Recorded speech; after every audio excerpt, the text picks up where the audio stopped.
Buenas tardes. Damos comienzo a la actividad propuesta por la Cátedra Francisco Suárez de Derechos Humanos y Ciudadanía, que lleva como título Hijas del Miedo, y tengo la fortuna de compartir esta tarde con mis dos, voy a decir, estas magníficas ponentes, porque lo son, y a su vez tengo el placer de poder comunicar que son grandes amigas. Es decir, les echamos el teléfono y siempre vienen. Entonces, en fin, se prestan a todo a nuestra persecución, que tengo, no importa 20, no la cuenta, en fin. Un honor, un placer, gracias Monse, gracias Cira. Y voy a contar un poco el sentido del por qué esta actividad dentro del marco de la Cátedra Francisco Suárez. Hijas del Miedo es el título de un libro que recomiendo su lectura. Porque cuando hablamos de temas de mujeres asesinadas por violencia de género, o cuando hablamos de niñas y de niños asesinados por violencia de género, a veces se cuelan en los telediarios, costó tiempo, ¿eh? ¿Se oye mal? Ah, que no lo ve usted. El micrófono. No se preocupe, que nos vamos de aquí muy pronto. En fin, estamos acostumbrados a temas casi de números. No quiere decir que no nos alegremos de la cuantificación, porque cuando se cuantifican somos capaces de ver la lacra social tan terrible de la que estamos hablando. Cuando la ONU eleva a 1/3 las mujeres asesinadas por violencia de género, sencillamente es para ponerse el cuerpo malo y el pelo como escarpias, ¿no? Pero a veces nos acostumbramos a los números y no hemos también, en cierto modo, normalizado la violencia. Cuando este libro salió a la calle, que ya está por, no sé si su segunda o su tercera o cuarta edición, es decir, que ha tenido muchísima lectura, es un libro que sale no del número, sino de la vida de esas niñas, de esos niños, de esas mujeres que han contado una historia de terror que les marcará de por vida, porque cuando te matan el alma es difícil que te recuperen.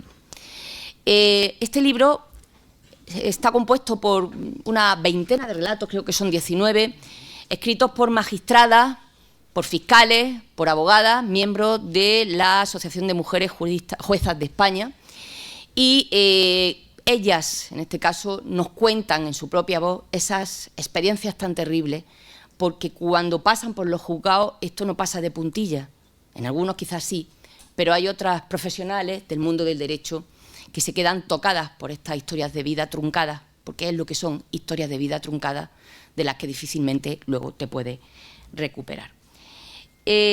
Hablaremos de estas hijas del miedo, de estas historias que me va a perdonar, yo creo, cuando leí el libro, que era un poco terapia de todas vosotras, las que colaborabais ahí, porque os quedáis con tu historia, que entiendo que contarás, lo de una mirada gélida, o historias tan terribles como el de, bueno, a mí me encanta el de, bueno, me encanta por lo que cuenta, por el precio invisible de mi carnet de conducir. Me gusta el de la litera, me gustan otros como La mirada de Aarón, Cosas que nunca te dije, historias, insisto, escritas por juezas, por fiscales, por abogadas que forman parte de la Asociación de Mujeres Juezas de España, en donde nos cuentan lo que se ha quedado por el camino y que todas y todos deberíamos de leer. Creo que deberíamos de ponerlo en los libros de texto, en las facultades de Derecho, para trasladar esa realidad, porque veo mucha gente joven aquí y me alegra porque, en cierto modo, muchos de ustedes han normalizado esa violencia. No se dan cuenta cuando le están siguiendo por Instagram o a qué hora, qué hace a las 3 de la mañana que estás conectada y no me estás siguiendo a mí, qué pasa, que no me contestas, por qué me has dejado en visto, dónde estás, dame tus claves, y otros mensajes que nos llegan, que les llegan y que igual ustedes se sonríen, pero no es normal que te envíen una foto. Me perdonan que utilice la expresión real, no es normal que te envíen una foto polla a un móvil cuando estás estudiando teoría del derecho, no es normal. Y no es normal que te hagan propuestas para que sea una sugar baby frente a un sugar daddy. No es normal que te paguen por eso, ni que te llegue a tu móvil. No es normal tampoco que te hagan propuestas de una foto de los pies. No es normal. De hecho, es violencia. Es violencia. Violencia de género. En fin, voy a empezar a presentar a la primera de nuestras ponentes, que es Monse Linares. Monse Linares, sin duda, una de las abogadas más prestigiosas que hay en Granada experta en violencia de género, básicamente. De hecho, ella se titula como abogada de las mujeres. Y no puede ser de otro modo, porque ella, ya lo contará también, tiene muchas cosas que contar de su propia experiencia personal. No en vano, ella escribió un libro bastante interesante que se llama Que arda Troya, precisamente contando su propia historia personal de violencia. Es decir, no tenemos solamente a una gran profesional que sabe mucho de derecho y de derecho en ese sentido para combatir estas formas de violencia de género, sino también alguien que lo ha vivido desde dentro y que, por lo tanto, controla perfectamente las trampas.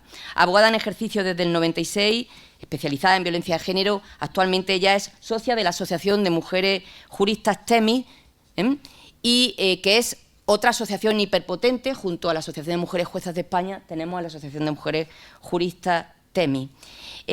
Ha sido y es cofundadora y presidenta del grupo de abogados de violencia de género del Ilustre Colegio de Abogados de Granada, que se llama así por votación. Sí. Eso da para otro por referéndum, eso da para otro momento. Sí. Desde 2017 hasta el 2023 participó de las subcomisiones de violencia de género del Consejo General de la Abogacía Española y del Consejo Andaluz de Colegio de Abogados. Es sin duda representante del Ilustre Colegio de Abogados en la Comisión Provincial de Violencia de la Audiencia Provincial de Granada. Por supuesto, en turno de oficio, ahora mismo está más en Torrox, nos estaba contando. Y es autora de muchísimas publicaciones, artículos científicos.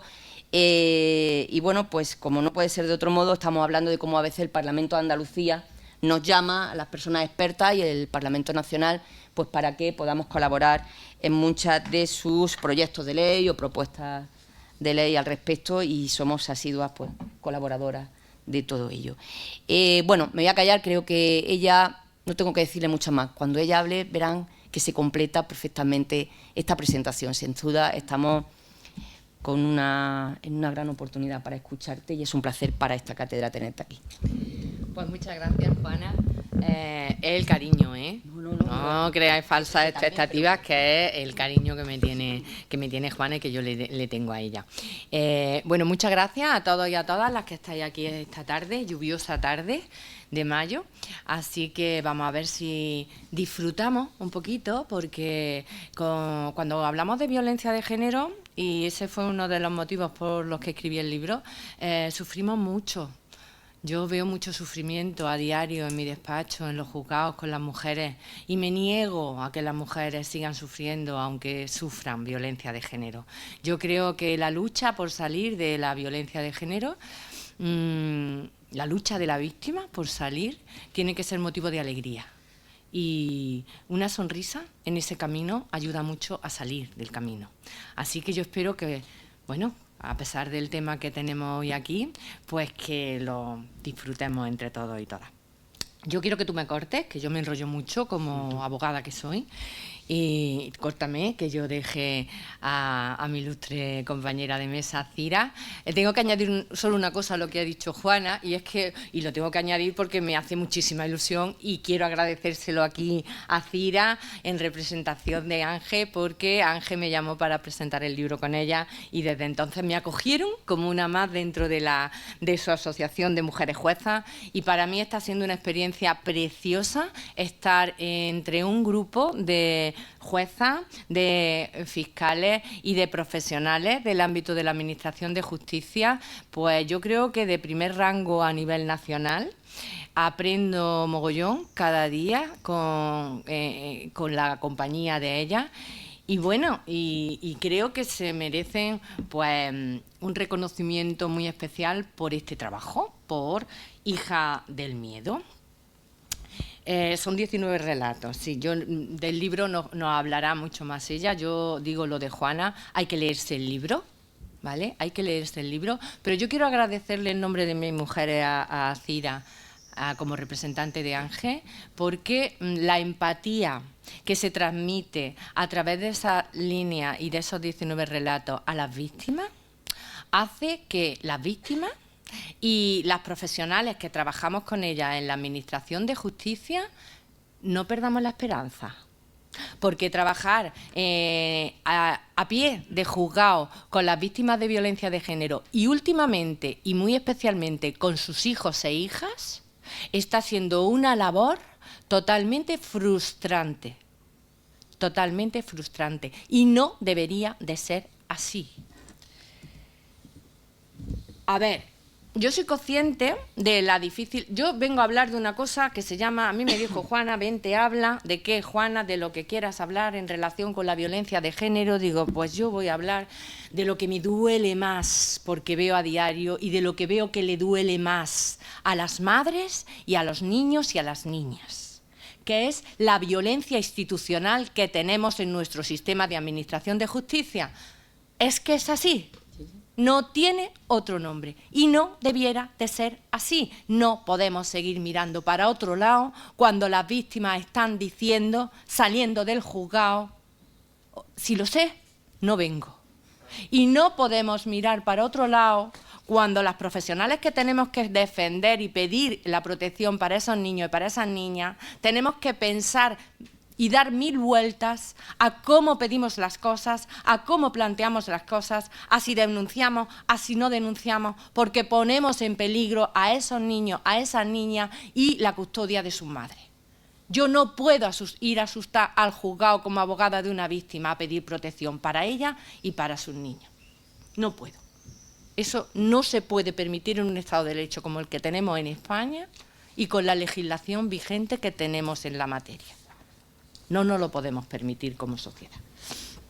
Yo sé que la justicia tiene una difícil tarea, por supuesto, por supuesto. La Administración de Justicia no tiene medios. Los últimos cambios legislativos en materia de protección a las víctimas de violencia de género y a los niños y a las niñas y a los adolescentes carecen de los medios necesarios para poder ponerse en práctica. No me sirve que el Boletín Oficial del Estado me reconozca los derechos que reconoce las leyes del 2021 o las del 2015, o mirar, la del 2004, la de violencia. No me sirve si no ponemos los medios para poder aplicarlas de forma eficaz y con la diligencia debida que nos exigen las normas nacionales e internacionales. Cuando hablamos de perspectiva de género y de diligencia debida, hablamos, ya están otra vez las feministas exigiendo perspectiva de género. Que no, estamos en un ámbito jurídico. No sé. Estamos en un ámbito jurídico y todos y todas. Estas cosas suelen pasar, no pasa nada. Tranquilo, no vaya a ponerse nervioso, que no. Hemos venido a disfrutar un ratito. Le van a vender un teléfono, diga que no está interesado. Continúa, perdón. Sí, tranquilo. No, hablamos de normas jurídicas. Estamos obligados a aplicar la norma jurídica de forma especializada y con perspectiva de género, para que la Administración de Justicia se ejerza con la diligencia debida que tiene que ejercerse para evitar lo que está ocurriendo. No es un problema de legislación, no. Puede ser que haga falta alguna reforma puntual, pero no es un problema de legislación, es un problema de formación especializada y con perspectiva de género. Y no hay otra, y no hay otra. Y de medios también. Pero fijaros una cosa, la falta de medios, cuando hay una formación especializada, se suple, de alguna manera. Pero si no hay una formación especializada con perspectiva de género, por muchos medios que tengamos, no hacemos bien nuestro trabajo. Y estoy hablando de que esa formación especializada con perspectiva de género tiene que llegar a nuestra Administración de Justicia. Es que no la tenemos, es que tenemos a juzgados, me da igual que sean especializados en violencia de género, que tengo profesionales, Cira, es así, que están en los órganos de violencia, y que no están especializados en violencia, y que le están diciendo a una señora que está denunciando una violencia habitual de 20 años, señora, usted no me cuente lo que le pasó durante los 20 años, cuénteme qué pasó ayer por la tarde, antes de que usted denunciara. No, perdóneme, señor juez, no, señoría, esta señora viene aquí a contarle 20 años de violencia. La violencia habitual, esa del 173 que estudiáis del Código Penal, esa brilla por su ausencia en las sentencias condenatorias de los juzgados de lo penal. Y esa es la violencia más grave, porque esa es la que acaba en el asesinato. Y no la estamos condenando. Y si no se condena, no se ve. Y si no se ve, no se lucha contra ella. Así que mucho cuidado con hacer las cosas sin formación y sin perspectiva de género. Y hay que poner esa formación en toda la Administración de Justicia. La OBIG, que no sé si sabéis lo que son esas unidades especializadas en valorar la violencia de género, que se crearon con la Ley Integral. ¿Formación especializada? Pues no se exige. No se exige. Muchas veces esas unidades están surtidas de empresas privadas que no controlan quién hace los informes psicosociales o los informes de valoración integral. Y son informes que llegan al juzgado, a veces es lo único con lo que contamos para acreditar una violencia habitual. Y no sabemos qué formación tienen los técnicos y las técnicas que hacen esos informes. Y los equipos psicosociales. Es que hay una gran, pero una gran proporción de violencia que no se ve en los juzgados de violencia, que se ve en los juzgados de familia. Y en los juzgados de familia se supone que los equipos psicosociales no tienen por qué tener formación en violencia, para eso está violencia. No, es que más del 80% de la violencia no se denuncia. Y se va a denunciar mucho menos, muchísimo menos, porque las madres se asustan de ir al juzgado contando que han sufrido violencia, porque ya saben que van a tener el foco sobre ellas. No quieren una custodia compartida, quieren quedarse con la casa, quieren pensión, no quieren que el papá vea a los niños. Y no, ellas no están fuertes para soportar un procedimiento judicial en el que, desde el mismo momento en que ponen el pie en él, se cuestiona su credibilidad y se cuestiona su relato. Y ni hablar de los puntos de encuentro familiar, donde se llevan a cabo las visitas en situaciones de violencia. Mirad, no sé si sabéis qué son los puntos de encuentro familiar, que son esos organismos donde se va a hacer esa visita, ¿no? Pero es que la finalidad de los puntos de encuentro familiar es totalmente contraria a una situación de violencia, porque los puntos de encuentro familiar tienen que recomponer relaciones paterno-filiales. Miren ustedes, si cuando hay una situación de violencia, a ver si nos queremos enterar ya de una vez en este país, no se puede recomponer una relación paterno-filial con el padre agresor. Es imposible hacer eso en beneficio de un menor. Lo que el menor necesita es estar apartado de cualquier tipo de violencia. No que unos técnicos, que volvemos otra vez, que no tienen formación especializada en violencia, intenten recomponer la relación del niño, de la niña con el padre agresor. Mire usted, es que eso es diabólico, Cira, totalmente diabólico. Mirar, y se está notando, se está notando en las cifras, porque, fijaros, el 83%, ese es un informe que yo os aconsejo que leáis, el informe que se ha sacado por el Consejo General del Poder Judicial de la violencia, las cifras, ¿no?, de la violencia de género y la violencia doméstica en el 2024. Y se dice, entre otras cifras, hay muchas, leerlo si os interesa, pero se dice que el 83% de las agresiones a menores mortales, hablamos de violencia vicaria, bueno, hablamos de violencia de género, porque no es más que violencia de género. El asesinato de un menor, ¿qué más violencia de género para una madre que le arrebaten a su hijo o a su hija, ¿no? Bueno, pues en el 83% de los casos de esos asesinatos se había denunciado. O sea, habían acudido esa mamá al juzgado a pedir protección para su hijo o para su hija. Y en el 83% de los casos fallamos como Administración de Justicia. Y eso ha causado muertes, asesinatos, no muertes, asesinatos de menores. O sea que no estamos hablando de cualquier cosa, ¿vale? Así que mucho cuidado con eso de hablar de coordinación parental, eso que nos quieren meter, ¿no? La coordinación parental, las interferencias parentales, porque eso es SAP, el síndrome de alienación parental. Eso que se ha utilizado durante los últimos años en nuestros juzgados para hablar de que hay una madre maliciosa, perversa, que intenta quitar al papá de la vida del menor. Y se le ponía ese nombre, el SAP, y entonces ya pues vamos a arrebatar al niño porque tenemos que aplicar una terapia, que es la terapia de la amenaza. Señora, como su hijo no quiera ver al padre, le quitamos a su hijo. Muy bien hecho, ¿no? Bueno, pues cuando la ley, cuando el legislador se ha dado cuenta, y la lucha de todos los sectores que estamos dentro de esta lucha contra la violencia, consigue que el legislador en el 2021 diga en la Ley Orgánica 8, no se va a aplicar el SAP, eso está prohibido, el artículo 11.3 lo dice, pues resulta que nos hemos inventado otras cosas. Vale, pues como está prohibido el SAP, pues ahora hablamos del coordinador de parentalidad, de las interferencias parentales, y nos quedamos tan tranquilos, ¿eh? Eso sí, el 83% de las víctimas que han acudido al juzgado de esos niños están debajo de tierra. Pero el SAP no existe, no se puede aplicar. Mirad, lo ha dicho Juana, esto no son cifras. Raquel es de carne y hueso. Y ni os cuento los 3 o 4 años que llevamos de sufrimiento judicial, hasta que ha podido medio respirar. Respirará poco, porque se ha suspendido el régimen de visita 6 meses, Cira. 2 años de sufrimiento, pero ahora, a partir de los 6 meses, vamos a volver a valorar a ese niño. Mire usted, ¿cuántas veces va a machacar a ese chiquillo? ¿Cuántas?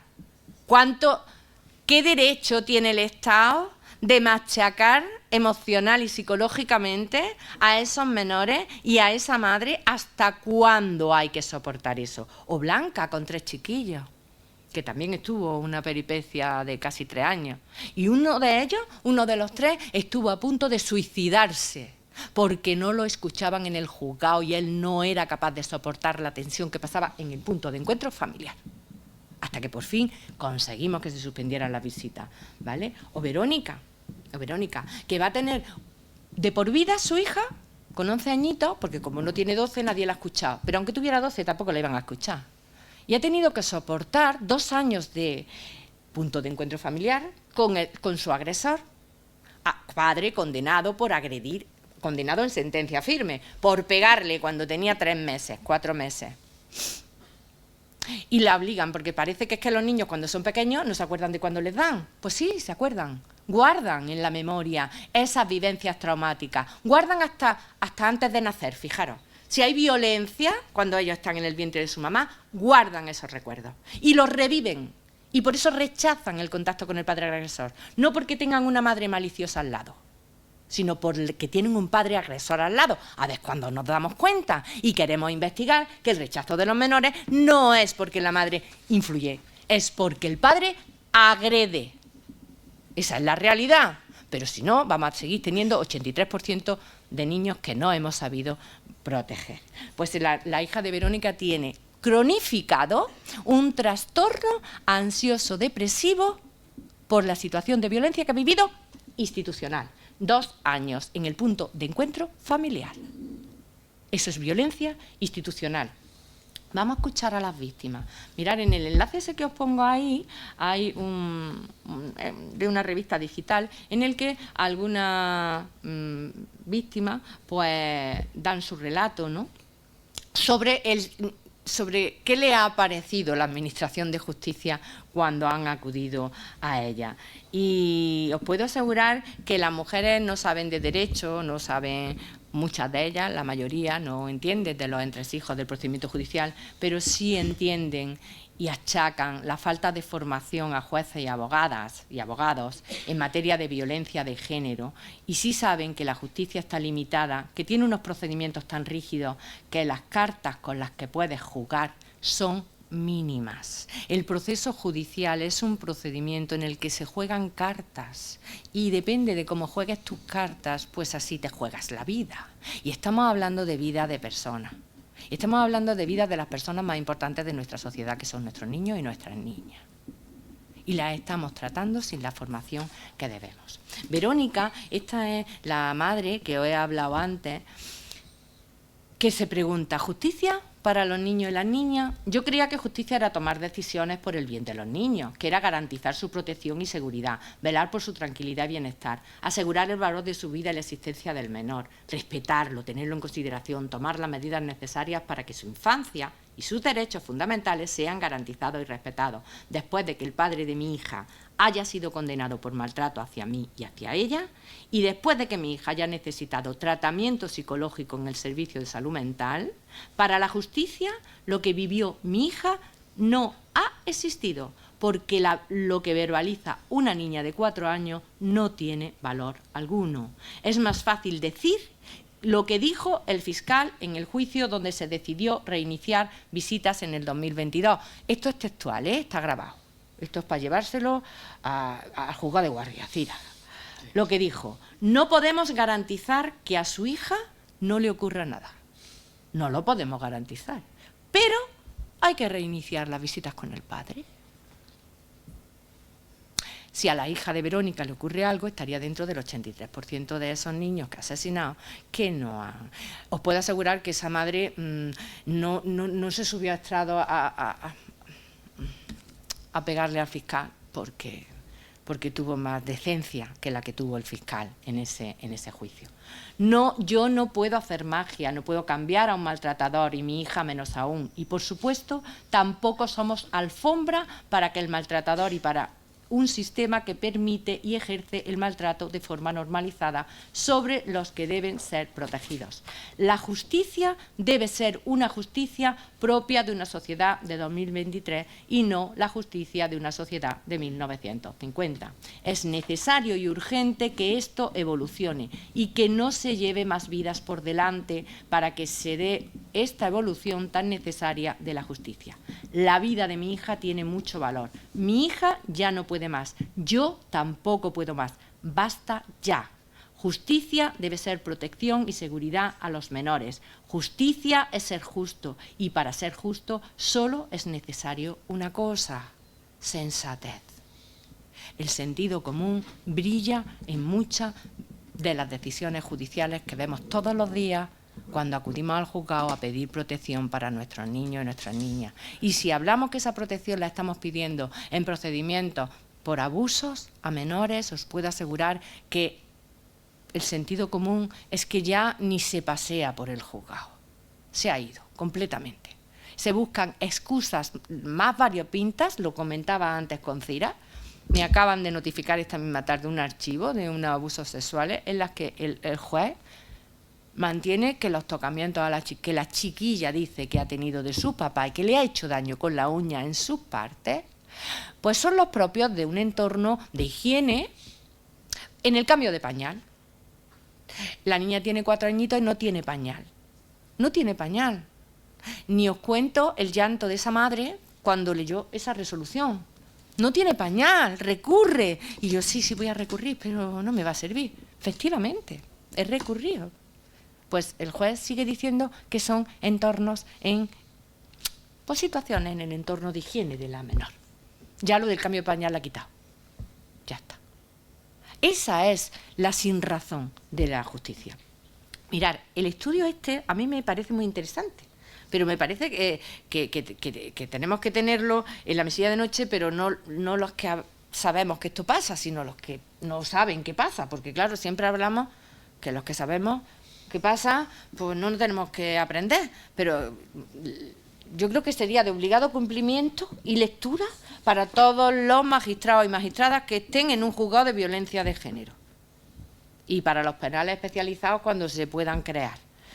Es un estudio que habla de la violencia institucional contra las madres y contra la infancia y de la aplicación del falso síndrome de alienación parental. Se hizo en coordinación por la Delegación del Gobierno contra la Violencia de Género y la Universidad Complutense en marzo del 2022. Y os puedo asegurar que es muy interesante, es muy denso, pero hay un resumen ejecutivo que se hace mucho más ligero de ver y a mí me parece que es un documento de trabajo.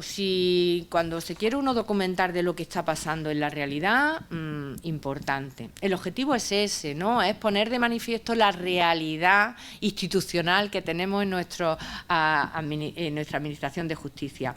Bueno, ni en las conclusiones del informe, pues se habla de lo que estamos hablando aquí, de sesgos de género, de una falta de credibilidad otorgada al relato de los niños, las niñas y los adolescentes en las resoluciones judiciales en pro de identificar una supuesta manipulación materna del SAP. Lo que pasa es que ahora el SAP se ha modernizado. La cara del SAP ahora es lo que hemos dicho al principio: coordinación de parentalidad y interferencias parentales. Eso es el SAP hoy por hoy. Invocación del falso SAP, otra cosa también que la vemos muchísimo en los informes psicosociales, en el informe de la OBIG, en servicios sociales, comunitarios, en muchos ámbitos institucionales. Conflicto familiar. Mire usted, aquí no hay violencia, hay conflicto familiar. Vamos a ver cuándo nos enteramos en la Administración de Justicia que una cosa es el conflicto familiar y otra cosa es la situación de violencia. Lo que pasa es que es mucho más fácil decir que hay un conflicto familiar porque así yo, Administración de Justicia, me quito el coñazo de encima. Una situación de violencia, un procedimiento por violencia, Cira lo sabe bien. Si se hace un trabajo serio, si se hace un trabajo sensato, es un trabajo enorme.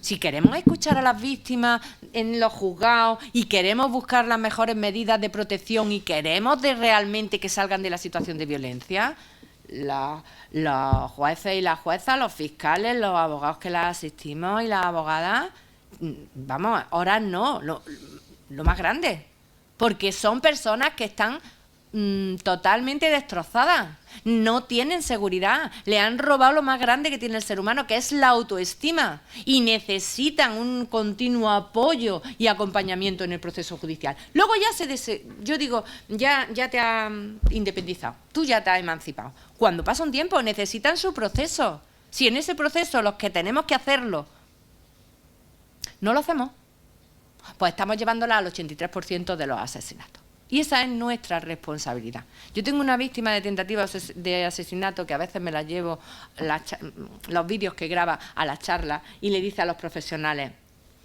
mira, a quien no le guste la violencia de género, porque somos unas coñazos las víctimas, porque es verdad, hasta que ellas se recomponen, pues necesitan ese continuo acompañamiento. Pues que se vaya a otra jurisdicción, que haga otro tipo de trabajo. El ámbito del derecho es enorme, súper amplio, pues vete a mercantil, vete al civil, vete al laboral, pero no te metas en el ámbito de la violencia de género. Magistrados, fiscales, abogados, no te metas, porque estamos jugando con la vida de las personas. Y digo jugando, porque cuando no se hace bien el trabajo en el ámbito de la violencia de género, todos los que estamos en la Administración de Justicia estamos jugando con la vida de la víctima, de su hijo y de su hija. Y la vida de las víctimas y de su hijo y de su hija no es un juego. Bueno, os dejo ahí el informe para que lo veáis quien quiera verlo. Mirad, Daniel es hijo de Blanca, uno de los 3 hijos de esa señora que os he puesto antes, Blanca, ¿no? Bueno, escribieron, como no los quería escuchar la jueza, pues yo le dije a su madre, y a mí no me gusta hablar con los niños. Yo no hablo con los niños. Las mamás me dicen, pues explícaselo tú, yo no hablo. Si yo hablase con los niños y tu hijo llega al juzgado y le dice a la jueza que se lo ha dicho la abogada tuya, yo ya te he fusilado. Yo no puedo hablar con un menor, no es mi trabajo. Pero sí puedo hacer de enlace entre el menor y el juzgado. Y le dije a la mamá, pues que escriban. Porque ellos querían hablar con la jueza y la jueza decía que no lo escuchaba. Y yo dije, bueno, Blanca, pues que lo escriban y yo le llevo las cartas, ¿no? Y esta, pues muy tierna, porque Daniel tenía 6 añitos cuando la escribió, y dice, hola jueza, el señor de allí, ese es su padre, ¿eh? El señor de allí es el padre en el punto de encuentro. Me da miedo. Y además nos enseñó unos vídeos infantiles que no los entiendo. Y dice que tenemos una cadena. Y dice que mi madre es una mentirosa. Todo eso lo dice delante de las técnicos del punto de encuentro, porque las visitas eran tuteladas. Lo dice delante de las técnicos, ¿eh?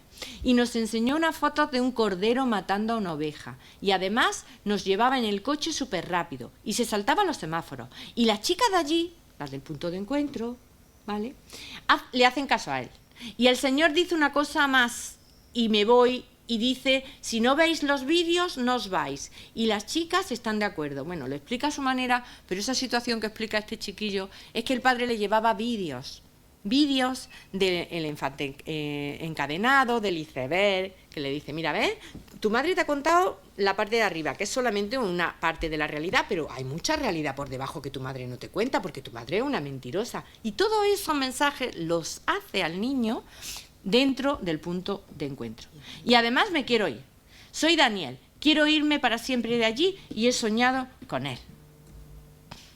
Víctor, que era otro de los 3 hermanos, tiene 13 añitos y le dice a la jueza que era para decirte, hola jueza, soy Víctor, era para decirte que antes de ir al sitio ese estaba súper bien.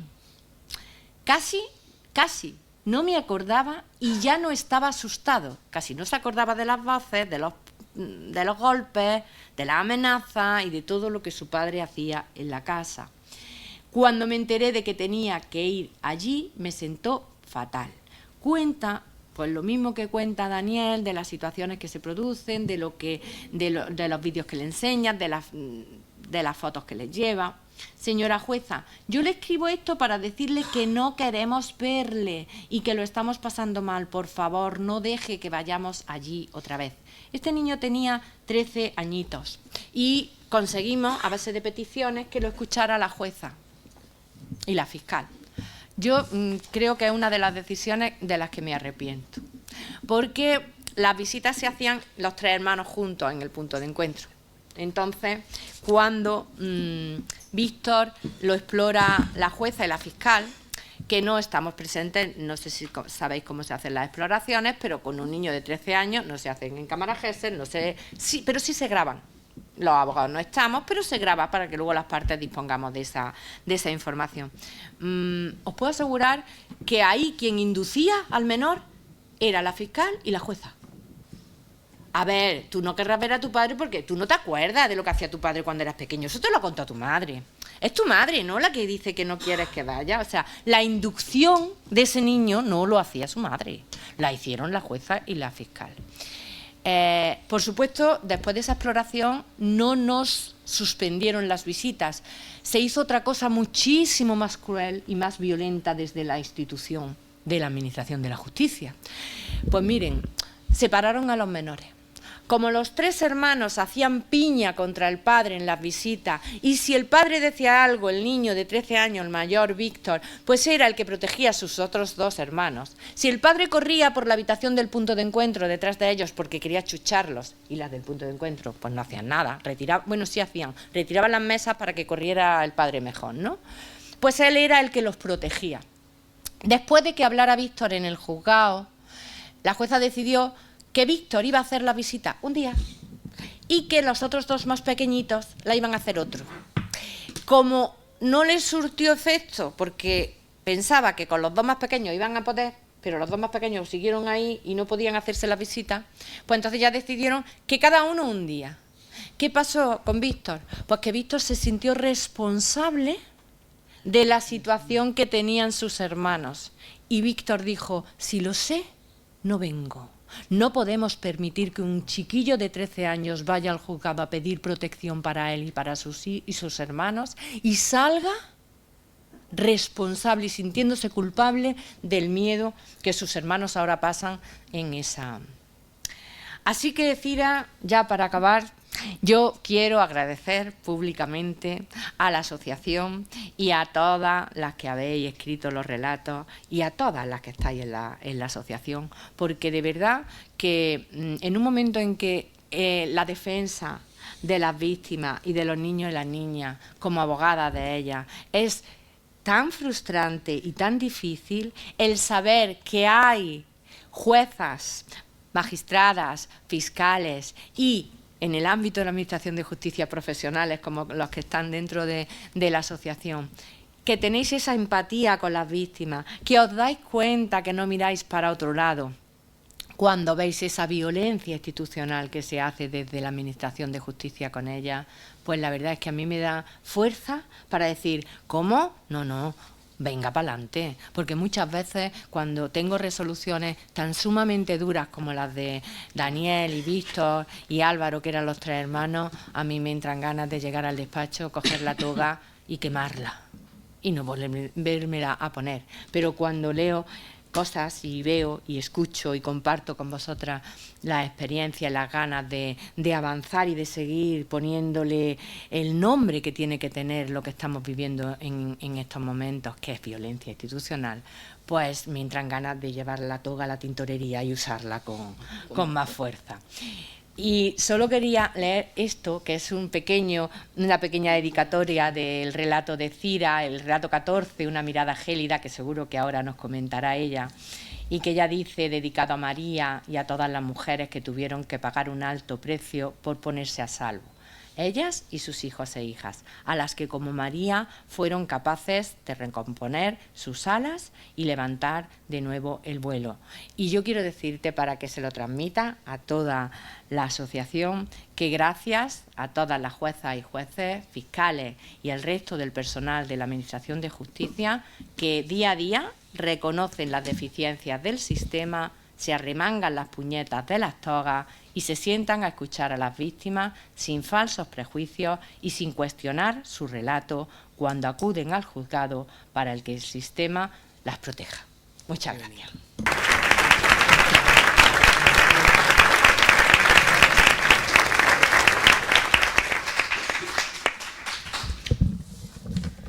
Bien, muchísimas gracias, Monse, por tu magnífica exposición, no solamente rigurosa, sino emocionalmente rigurosa. Esta que llega, que te toca y que luego te vas mal a tu casa pensando cómo hacerlo para mejorar esto. Bien, si hemos tenido la fortuna de escuchar a Monse Linares, habrán visto una experta abogada en violencia de género. Tenemos también la suerte de tener aquí a Cira García Domínguez, magistrada, actualmente del Juzgado de Violencia sobre la Mujer de Getafe en Madrid. Pero ya lleva 12 años trabajando, desempeñando su labor en Juzgado de Violencia sobre la Mujer. Ella ingresa en el año 2003, está en distintos órganos judiciales y termina arribando en el 2013 a una plaza de Juzgado de Violencia sobre la Mujer en Albacete. A mí me encanta porque, fíjense, fue el único juzgado de competencia exclusiva en materia en toda la comunidad autónoma de Castilla-La Mancha. O sea, tú solica ahí ante nada más y nada menos que una comunidad autónoma. No es de extrañar que al tiempo, en el 2015, la delegación del Gobierno de Castilla-La Mancha te otorgara el premio, por antonomasia, el premio Menina, a ese compromiso con la igualdad. Pero es que estaba sola, como yo digo, ante el peligro. Yo alucino. Finalmente, también ella, desde el año 2023, es titular del Juzgado de Violencia sobre la Mujer de Getafe, de Madrid, y bueno, pues ahí sigues continuando tu lucha en temas de violencia de género. Efectivamente, también ha ocupado cargos de especial importancia, como el cargo de delegada del Consejo del Poder Judicial en materia de violencia de género en la Comunidad Autónoma de Castilla-La Mancha, justo hasta el año 2023, y actualmente, y por eso está aquí, forma parte de esa Asociación de Mujeres Juezas de España, asociación que tiene un objetivo. Ella mencionaba a Monse Linares, y me gustaría decir el objetivo textual. El objetivo de esta Asociación de Mujeres Juezas de España, lo digo por si al tiempo terminan las carreras y se inscriben, porque aquí esto tenemos que seguir creciendo, claro, ¿no? Y la gente joven tiene que irse incorporando en las luchas por los derechos humanos, ¿no? Que no una cosa de estas son ellas con sus cosas, ¿no? Sino aquí tenemos muchas personas que se pueden sumar. Y el objetivo es contribuir al desarrollo de la difusión e igualdad a través de la concienciación y sensibilización de la ciudadanía en general y de las juezas y jueces en particular sobre la necesidad impostergable de la defensa de los derechos humanos. Las acciones se centran en defensa de los derechos de las mujeres, de los niños y de las niñas menores. Asimismo, me gustaría mencionar que coordina la Comisión de Violencia de Género en esa Asociación de Juezas y Jueces para la Democracia. Al igual que mi compañera y amiga Monse, es permanentemente reclamada para participar en cursos formativos, en conferencias, pues en colaboraciones con el Ministerio de Igualdad, con la Delegación Especial de Violencia de Género, en fin, y bueno, pues eso le ha supuesto que tenga sin duda alguna actualmente en España una voz que merece la pena escuchar, y su relato precioso al que tú aludías, esa María, que creo que, no te voy a hacer un spoiler, pero contéstame a la pregunta final de tu texto. Vale. Tienes la palabra cuando quieras. Gracias, Cira. Vale, muchísimas gracias, Juana, muchísimas gracias, Monse, por vuestro cariño. Sabéis que os quiero y os admiro también a las dos. Gracias a todos y a todas las que estáis aquí hoy compartiendo este miércoles lluvioso en Granada, ¿no? Yo estoy un poco cansada también. Estoy cansada de hablar siempre de lo mismo. De verdad que quiero decirlo con todo el cariño, porque a veces me da la sensación que hablamos y estamos en el mismo punto. Evidentemente, Voy a hablar del libro, pero el libro me va a servir para excusa también para retomar muchas cosas de las que ha dicho Monse, ¿no? El último informe dice que ha sido asesinada una mujer cada 7,6 días, ¿no? Parece que ya nos hemos acostumbrado a esta noticia, ¿no? 9 niños asesinados, niños y niñas por violencia vicaria el año pasado, fue un año trágico. Tenemos leyes, tenemos convenios internacionales, tenemos de todo, y el caso es que las cifras y los datos arrojan que estamos en un punto especialmente grave y delicado. La violencia no baja. Y eso es una realidad. Comencé en un juzgado de violencia en el año 2012. Los números estaban menos que ahora, en torno al 30%, y cada año tenemos más. Es cierto que se denuncia más, por supuesto. Afortunadamente esa es la lectura positiva. Se denuncia más y se condena más. Pero tenemos, lo dicen los datos, el 70% de las mujeres asesinadas no habían denunciado. Con lo cual, el mayor foco que tenemos no es las mujeres que han denunciado y también han sido asesinadas, que también hay, desgraciadamente, sino ese 70% que ni siquiera denunció y que estamos sufriendo una situación de violencia, ¿no? Esto nos tiene que llevar a una reflexión mucho más profunda. Bueno, en relación al libro, que creo que todos y todas tenéis que leer por 2 motivos. Porque yo creo que la violencia solamente la entiende a quien le toca, ¿no? A mí me toca por mi trabajo y lo veo diariamente, y cuando dicen que la violencia de género no existe, yo solamente digo que a todos esos y a todas esas les invito solo un día a mi juzgado. Bueno, es más, con 2 horas. Con 2 horas me parecería una actividad muy importante para callar todas estas voces que tanto daño están haciendo y lo que supone en una sociedad donde se transmite un mensaje de que la violencia de género no existe. Por favor, ¿estamos locos o locas para hacer esa afirmación? Es realmente serio y grave. Este libro tiene una finalidad recaudatoria altruista, los beneficios los vamos a donar, ¿no? Y bueno, es cierto que es un libro que a mí me parece muy interesante. ¿Por qué? Porque habla de violencia, pero ningún relato es igual, ¿vale? Evidentemente, el libro está estructurado en 4 partes y eso me va a servir un poquito para ir hablando. La primera parte se llama La infancia no se toca. La segunda parte, ¿qué llevaba puesto? Ponen varios relatos. Las que están, como María, son de las que están, y las que ya no están, ¿vale? Es un poco el hilo que tiene. Cuando nosotras decidimos escribir el libro diréis, bueno, ¿y qué hacen unas juezas y unas fiscales que tenemos bastante trabajo de por sí? Porque abordar la violencia y trabajar tiene un coste personal muy grande, y yo creo que tanto Monse como las profesionales que trabajamos, yo siempre que tengo casos muy delicados, el viernes tuve un juicio muy delicado, un asunto muy delicado con una niña, caigo enferma, esto es literalmente, o sea, enfermas, porque hacer las cosas bien es un desgaste y supone también a veces ir contracorriente, porque la corriente desgraciadamente protege y en muchas ocasiones crea espacios de impunidad que favorecen a los agresores, y esto es una realidad que es así. Ir en contra de esa corriente es bastante serio y bastante delicado. Entonces, bueno, tenemos un club de lectura que se llama Almudena Grandes, y un día pensamos en qué bien nuestras experiencias, pues trasladarlas a una nueva forma de entender, o una forma distinta de entender la justicia, ¿no? Y me agrada escuchar a Monse y ver que esas mujeres que han leído esos relatos han visto que este libro podía ser una ventana de luz o un poco una bombona de oxígeno para situaciones que son muy delicadas. Yo tengo la suerte, digo la suerte, y a veces yo no sé si no es tan suerte, de estar en contacto con muchas mujeres, no de mi juzgado, sino de fuera, que me mandan resoluciones judiciales, pues porque al final nos conocemos, y de verdad que me da pena ver en qué punto todavía nos encontramos en lo que respecta a la aplicación de la norma, porque no es un problema, como ha dicho ella, legislativo. Entonces entendimos que era importante trasladar cómo entendemos nosotros la justicia. Yo desde luego no entiendo que para mí la justicia sea un señor o una señora vestida con una toga negra, que sí se la tiene que poner porque nos obliga la ley orgánica a llevarla en los juicios, pero que esa persona que está ahí parece que no va con ella, ¿no? El hecho de que una profesional imparta justicia, un juez o una jueza, primero no nos hace inhumanos, y menos ante el sufrimiento que se pone ahí, porque realmente hay mucho sufrimiento, mucho. Y cuando hablas de sus hijos e hijas y cuando escuchas a esos niños, a esas niñas, a lo que haré referencia ahora, efectivamente te impregnas. Nadie es inmune a eso. Y eso no significa que un juez o una jueza empática sea un juez que no sea imparcial. ¿Dónde se ha dicho que un juez o una jueza que no sea empático quiebre su principio de imparcialidad?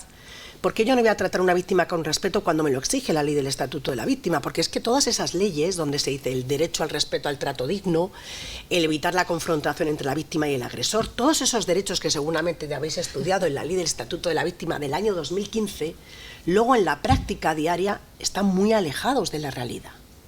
Y es verdad que se nos olvida, cuando estudiamos derecho o estudiamos la oposición, que estamos muchas horas, todo eso se ve tan bonito, y luego ves la realidad y te das cuenta que esa realidad no se corresponde con lo que nos han enseñado, ¿no?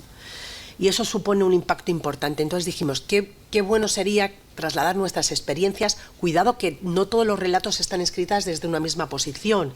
Es decir, no siempre es una jueza, como en mi caso, que relata una situación, sino a veces son compañeras que han sufrido la propia violencia, ¿vale? Juezas que han sufrido la propia violencia. Eso nos sirve para romper todos los prejuicios y estereotipos que hay en torno a la violencia, ¿no? En ocasiones son mujeres que alguien de su entorno familiar la ha sufrido, o esa amiga que acompaña a una víctima a un juzgado que ha denunciado una situación de violencia sexual y ve el maltrato institucional al que es sometida desde el minuto cero que llega al juzgado. En otras ocasiones se aborda la violencia vicaria. En uno de los relatos se relata lo que ve un niño en ese momento cuando el padre asesina a la madre, ¿no? Lo que se conoce como violencia vicaria, desde el año 2021 introducido en la Ley de Violencia de Género. En ocasiones se habla de la infancia, ¿no? Creo que si hay un problema con las mujeres que sufren violencia, y para mí el punto es fundamental. La falta de medios es un tema importante, pero para mí hay otra más importante, que es la falta, dices, de sensatez, bueno, la falta de formación y la falta de conocimiento de cómo es la violencia. Mire, a lo mejor usted no sabe lo que es perspectiva de género, pues porque no ha hecho cursos, pero entender la violencia significa que a una mujer no la puedes decir por qué ha tardado un mes en denunciar. Oiga, es que yo estoy viviendo con un señor que es a veces el padre de mis hijos, un señor que como consecuencia de esa situación de violencia la víctima ha normalizado y está inmersa en ese clima de violencia. A veces hay una dependencia emocional muy seria. Yo he tenido chicas muy jóvenes con órdenes de alejamiento y agresores en prisión que han cogido un documento de una amiga y se han ido a prisión a hacer un vis a vis con el agresor. Esto es real, por la dependencia emocional que tenía la víctima. Y en ocasiones hay dependencia económica. Entonces, si tú entiendes eso, llámalo perspectiva de género, o no lo llames porque no te has leído ninguna sentencia del Tribunal Supremo de la Sala Segunda que habla de perspectiva de género, entenderás que tú esa pregunta no la puedes hacer a una víctima. Si es que una víctima, según los estudios, tarda una mínima de 9 años en denunciar. 9 años en denunciar. Si son 9 años en denunciar, ¿me estás tú hablando que un mes en denunciar o un día? Bueno, es que usted ha ido al médico ayer y ha denunciado 2 días después. Eso es entender la violencia. Y eso es tener el enfoque con perspectiva de género, de infancia y de derechos humanos, que es lo que tiene que abordarse. Entonces, el tema de la infancia. Hay un apartado que se llama La infancia no se toca. La infancia no se toca, pero si a alguien hay que tocar y no escuchar ni oír, es a los niños y a las niñas. Mira, tenemos normativa internacional de la Convención de los Derechos del Niño de 1989 y las resoluciones que hablan del derecho al niño a ser oído. Tenemos normas de Naciones Unidas, tenemos la ley de infancia, tenemos un montón de leyes que hablan ya derecho al niño a ser oído y escuchado, ¿vale? Porque precisamente ese matiz es importante, no solamente se oye con palabras, se oye y se escucha a un niño con sus gestos, con sus emociones. Un niño a lo mejor no se puede expresar por la corta edad con palabras, pero sí a través de las emociones. Yo exploro, escucho, no me gusta el término explorar, escucho a muchos niños y a muchas niñas, tanto en procedimientos penales como en los procedimientos civiles, y te puedo asegurar, os puedo asegurar, que un niño no miente. O sea, es que no mienten, porque realmente es lo más claro y evidente. Y siempre digo, hay que ver los jueces y las juezas, cuántos problemas se quitarían si escucharan a los niños y a las niñas, que es una obligación y un mandato normativo. Es que ya lo ha dicho el Tribunal Supremo, reverde, motivación, audiencia al niño. Si es que da igual, siguen sin escucharse a los niños y a las niñas. Lo ha dicho Monse. Ese niño en una carta pide que le escuche al juez. Yo he tenido niños que me han dicho, yo es que quería venir a hablar con la jueza, yo quería hablar. Entonces, es importante, es cierto que no siempre hay una cámara Gesell. Es cierto que podemos tener normas de sentido común, es decir, si tú un niño tiene que venir a un juzgado y no hay una sala Gesell, no sé si sabéis lo que es una sala Gesell, ¿no? Bueno, pues la sala Gesell es una sala que fue ese nombre Gesell por un psicólogo alemán, que se supone que es un espacio adecuado donde está pues una sala con una decoración especial, un cristal, y hay dos partes, como si dijéramos, una primera parte donde se escucha al niño, que suele estar en presencia del psicólogo o la psicóloga, en este caso con la jueza, yo me siento con el niño, y luego en la otra parte hay un cristal, y detrás del cristal están los abogados y los fiscales que ven lo que sucede, pero el niño no los ve, ¿vale? ¿Qué se permite con eso? Primero, que sea un espacio amable, porque se supone, así la tenemos en Getafe, nos han donado juguetes, tenemos una sillita de Ikea, tenemos unos dibujitos, es un espacio amable. Y en el otro lado están los profesionales, abogados, abogadas y el fiscal, que está viendo lo que está sucediendo.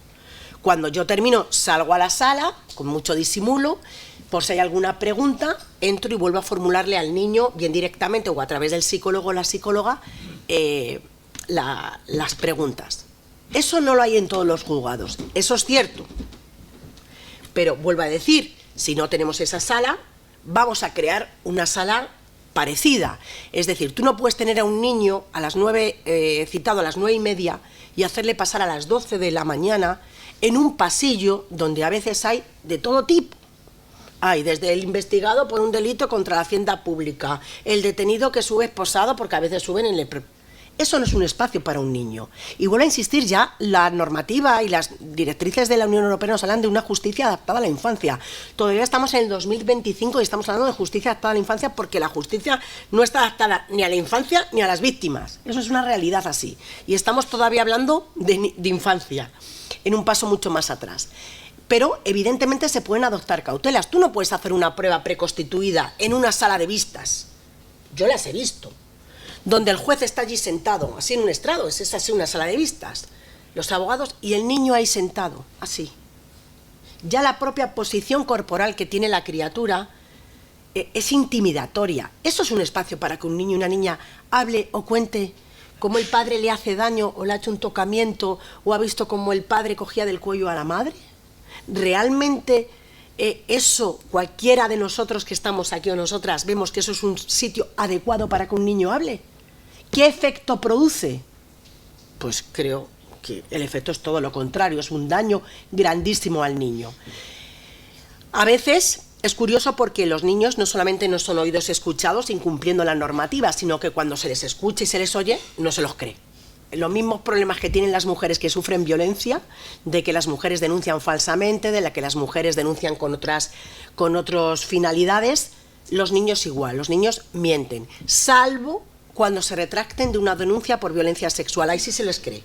O sea, cuando se denuncia la violencia sexual no se los cree, cuando se retractan, sí. Es que el niño se lo ha inventado. Los mismos problemas, los niños fabulan, los niños inventan, los niños, como si los niños fueran, yo tengo 2 hijos de 14 y de 12 años, y de verdad, yo no me imagino que nadie pueda insertar a un niño que no solamente habla con palabras.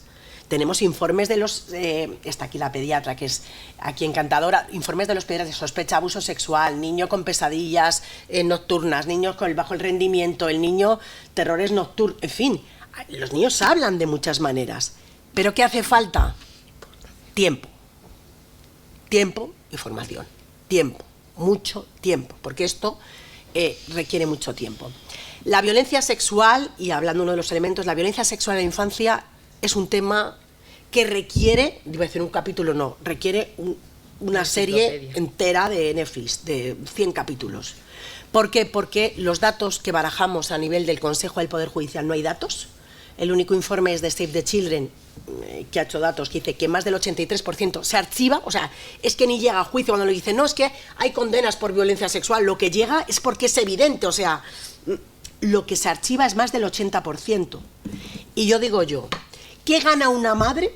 O sea, los que sabemos lo difícil que es probar una violencia sexual a un hijo y a una hija, ¿qué gana una madre denunciando un delito cuya prueba es prácticamente imposible y que además sabe que se está exponiendo a que en el 99% de los casos le retiren la custodia y se la den al padre, diciendo que todo esto lo ha manipulado, lo ha creado, se lo ha inducido al niño y que son falsas memorias con la finalidad de fastidiar al padre. Porque efectivamente la madre, que es lo más fácil, puedo insistir, lo más fácil es una denuncia por abuso sexual, es dificilísimo. Es dificilísimo. ¿Por qué? Porque están los prejuicios, estereotipos, si no hay lesiones físicas, pues esos tocamientos que son en el ámbito de la higiene, el niño es que se lo inventa, los niños hablan a veces con dibujos que no tienen no se pueden explicar de otra manera, pero aún así los niños mienten. Lo que quiero decir con todo esto es que no tenemos datos de la violencia sexual en la infancia, no hay datos. Y los archivos, o sea, asuntos que no llegan ni a juicio. Estamos hablando de más del 83% con los datos de Save the Children, no hay datos. Porque la violencia sexual en la infancia, si la violencia en la infancia está completamente invisibilizada, cuando hablamos de violencia sexual, para mí es el delito más difícil, y además a la madre que denuncia una violencia sexual se le va a aplicar un síndrome de alienación parental que he hablado en el 99% de los casos, que supone un cambio de custodia. O sea, es así. Entonces, la infancia no se toca. Hay uno de los relatos, que es el de la litera, que ha hecho referencia a Juana, que es como realmente los niños hablan, ¿no? Es estremecedor, ¿no? Porque cuando te encuentras con un niño y una niña, evidentemente a nosotros no nos forman en psicología, no tenemos formación en psicología y no nos dan una formación específica, pero a veces a los niños hay que tratarlos como lo que son, sujetos de derechos. Es que un niño no es una persona de menor rango, es una persona con derechos. Adaptándose a su nivel evolutivo, a su forma de hablar, como sea, pero no tienes que... bonito, hay que... Y yo cuando veo esas grabaciones digo, pero bueno, es que no es así, o sea, es algo mucho más sencillo hacer esas escuchas a los niños, a las niñas, pero se les infantiliza, no sé qué. Entonces es muy sencillo, a veces se habla con las emociones, o sea, a un niño le puedes llegar a decir, a ver, cuéntame cómo, pues eso, esto no te lo habrá dicho tu mamá, cuéntame cómo estás y cómo te encuentras y cómo está la situación. Pues es como empezamos, cómo está la situación en casa y qué tal te encuentras con mamá y qué tal con papá, y ya ves que el niño empieza a ponerse nervioso, empieza a encogerse, empieza a tocarse las manos, se pone a temblar, vas viendo un poco, ¿no? Efectivamente, eso no nos enseña, sí está claro que nos enseña, pero para eso tenemos profesionales, o se supone que tenemos que tener profesionales en los juzgados que hacen esa labor. Desgraciadamente la formación pues es una tarea pendiente en la Administración de Justicia y una formación que tendría que ser obligatoria. Es decir, yo soy médico y si no he hecho un MIR en cardiología no me pondrían a operar en un hospital a corazón abierto a nadie, ¿no? Pues ¿por qué se permite que vaya gente que no tiene ninguna formación a tomar decisiones que están fastidiando de por vida la vida de esas mujeres, de sus hijos e hijas? Porque de una sentencia no te escapas. O sea, como una sentencia vaya en un sentido por un informe, esos informes luego son muy difíciles de echar para atrás. ¿Por qué? Porque, bueno, pues se les da una credibilidad, a veces esos informes no están hechos por profesionales que tengan esa formación y, bueno, evidentemente tiene un efecto bastante nocivo. Entonces, una sentencia salva una vida a las mujeres, a sus hijos e hijas, pero destroza muchas. Y de verdad, eso que ha contado Monse, de esa crisis, o sea, ese estrés que sufre la niña y esa situación derivada, cronificada, de haber ido a un punto de encuentro, que muchas madres los llaman los puntos de tortura, en vez de puntos de encuentro los llaman puntos de tortura, ¿no?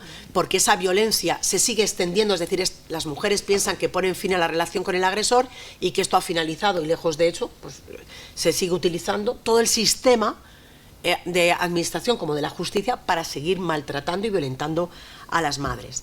El segundo punto es ¿qué lleva usted puesto?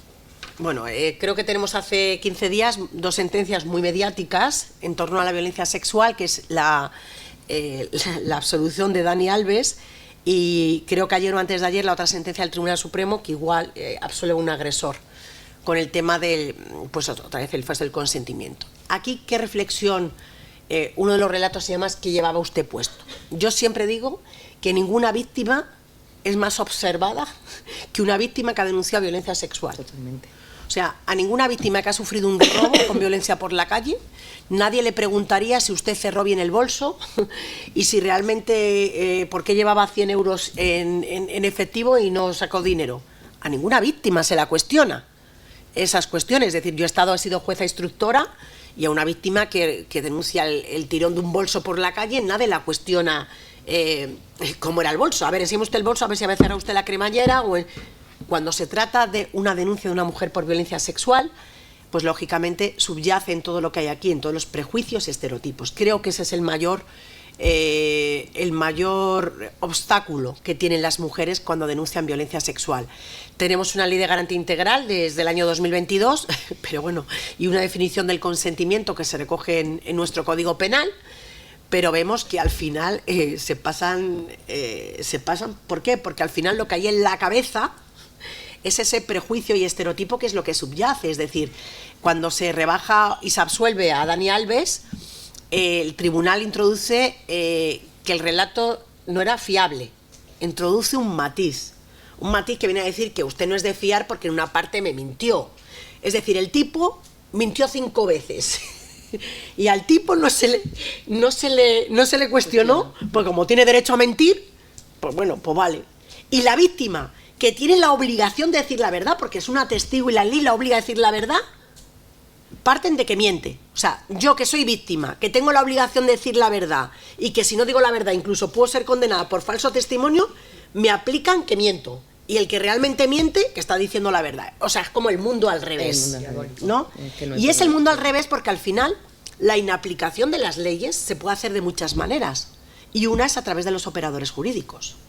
Es decir, si tú al final dices, bueno, sí, el consentimiento, bueno, a ver, vamos a verla, y ya empieza a cuestionarse punto por punto la víctima, ¿no? Bueno, es que en este punto dijo que no había entrado el reservado, luego sí entró, pero vamos a ver que esta señora, aparte de su relato, tiene informes del ámbito de la psicología y de la psiquiatría con el estrés postraumático derivado de esa situación. Eso no tiene validez. O sea, todo es el relato. Y vuelvo a decir una, ¿vosotros creéis realmente, y vosotras, que en el caso de la víctima de Dani Alves interesa denunciar? ¿De verdad creéis que es apetecible, que es uno se levanta por la mañana y dice, venga, voy a denunciar que me han violado, ¿no? Como muchas veces dicen algunas que he escuchado, algunas y algunos, ¿no? Es que ahora no se pueden tener hijos porque, claro, te denuncian que ha violado y claro, se pasa no sé cuántos días en el calabozo y se va a la cárcel y digo, oye, perdona, ¿te puedo hacer una pregunta? ¿Tú crees que los jueces y las juezas somos tontos?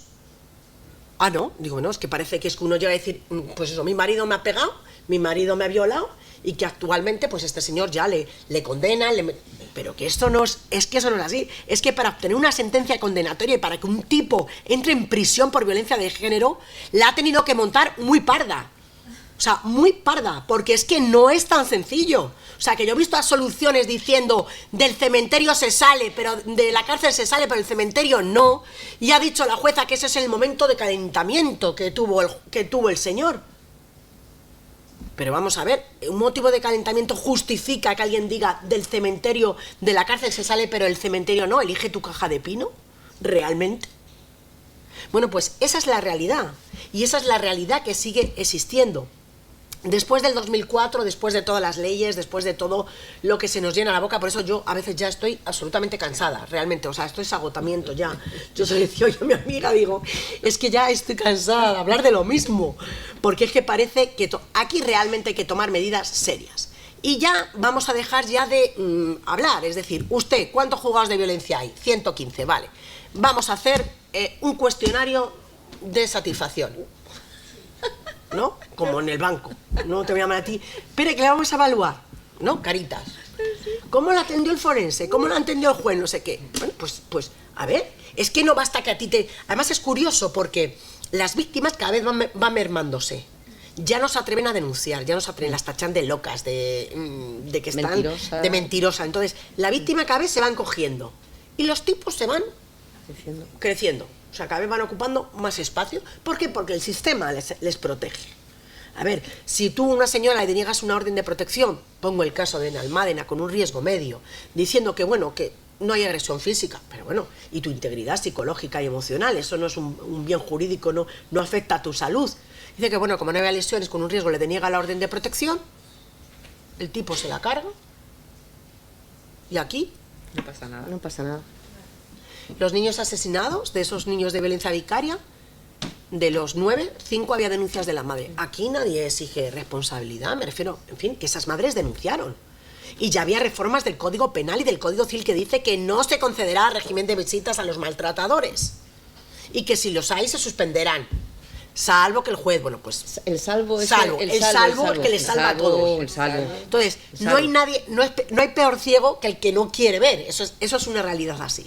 La violencia psicológica que se aborda en alguno de los relatos es un punto fundamental. Yo creo que para escuchar y para poder instruir una causa por violencia psicológica solo se requiere una cosa: escuchar. Porque la escucha también es una forma de reparación a las víctimas. Entonces, muchas víctimas dicen, mire, yo no quiero que me den la razón, yo quiero que me escuchen. Porque es que esa es una realidad. Luego, si usted me cree o no, me importa muy poco. Por favor, escúchenme. Es que a mí nadie me ha escuchado. Nadie me ha dejado explicar mi situación. ¿Cómo que en un maltrato habitual me voy a dedicar a contar lo del día pasado? O sea, a lo mejor el día pasado no era nada para lo que llevo sufriendo. ¿Cuál es la diferencia? Pues que en un caso el juez tarda, o la jueza, 15 minutos, y en el otro caso se tarda en una declaración 1 hora y media. Es así. Entonces tú no puedes llegar ahí y hacer a la señora, mire, abreviando, que tengo 3 minutos. Estás tratando con personas, con situaciones muy delicadas. Y por dentro a veces, yo estoy a veces por dentro que estoy, pero no puedo transmitir eso. Entonces, eso, que a veces no estamos afortunados. Por supuesto, todos nos podemos equivocar. Yo también me habré equivocado muchas veces. Pero lo que no podemos es permitir que la administración de justicia sea una nueva fuente de sufrimiento, que es lo que en la mayoría de las ocasiones ocurre. Yo siempre digo que la peor pregunta que me pueden hacer es, si usted sufriera violencia, ¿denunciaría? No la voy a contestar.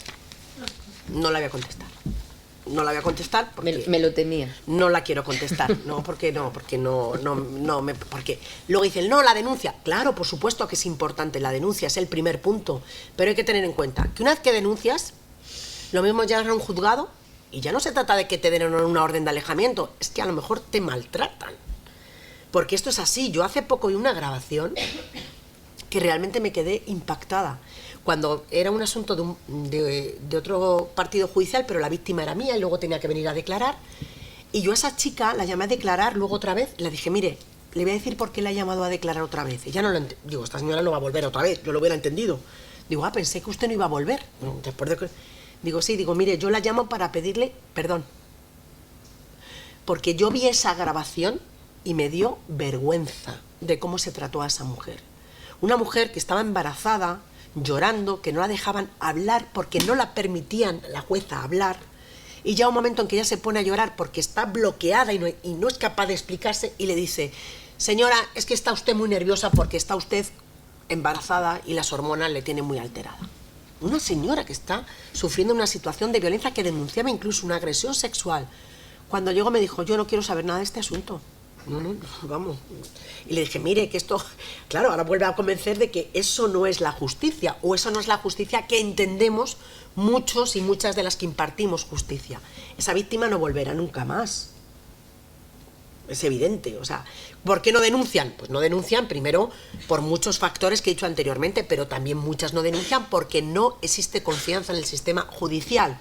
Entonces, mientras no haya, como ha dicho bien, mientras no haya una autocrítica, que es la que falta una autocrítica de todos los operadores y sobre todo por parte de la justicia, de decir, hemos hecho mal esto, y ya si hemos hecho mal, que se exija, por supuesto, responsabilidad.